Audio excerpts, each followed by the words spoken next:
គាត់បើកក្បាលវីដេអូមកស្រួយខ្ញោកហ្មងបងប្អូនឥឡូវខ្ញុំកំពុងធ្វើ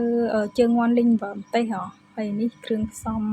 មានគល់ក្រៃល្គុយសើចហើយអំបិលម្ទេសអ្នកដែលខ្ញុំបុកលាយខ្ទឹមវាអីហ្នឹងឥឡូវកំពុងតែដាក់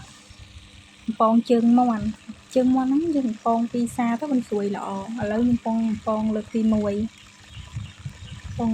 វារៀងមើលទៅវាឆ្អិនសព្វសាច់សិនបាទខ្ញុំលើកឡើង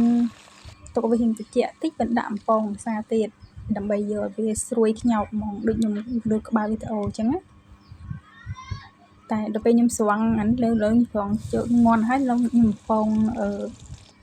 ខ្សឹកគល់ក្រៃម្ដង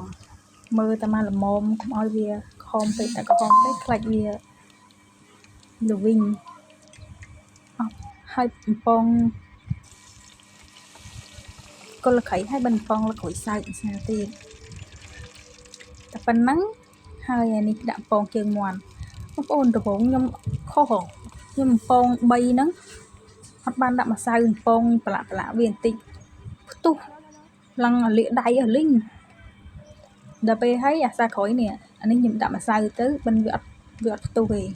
ដាក់ម្សៅប្រឡាក់ជើងមាន់បន្តិចហើយវាអត់ផ្ទុះទេតែខ្ញុំគ្របដើម្បីកុំឲ្យវាផ្ទុះការពារខ្លាចវាផ្ទុះទៀតតែវាអត់អីផងបន្ទាប់ពីខ្ញុំបំពងវាហើយខ្ញុំស្រង់វាដាក់ស្វះខ្លាញ់ឲ្យវារៀងត្រជាក់បន្តិចបិណ្ឌយកពីឆ្នាំងមកខ្ញុំដាក់ប្រេងឆាមកបន្តិចទៅហើយខ្ញុំដាក់អំបិលម្ទេសដែលខ្ញុំបុកលាយខ្ទឹមមកនេះដាក់ពីខ្យងតិចដែរដាក់លីងឲ្យវាឈ្ងុយបិណ្ឌខ្ញុំដាក់ជើងមាន់ទៀតតែជើងមាន់កូរឲ្យមើលថាវាចូលជាតិគ្រឿងចូលមួយជើងមាន់សពគ្រប់អស់ហើយបិណ្ឌខ្ញុំដាក់ស្លឹកក្រូចសើចចុងក្រោយហើយលើកលុះដាក់ចានហ្មងហើយជាការស្រេចប៉ុណ្ណឹងបងប្អូនឥឡូវមើលពីសម្រស់គេវិញតំណងឆ្ងាញ់ណាស់ក៏ឥឡូវមកស្ដាប់សំឡេងស៊ីនហ្មង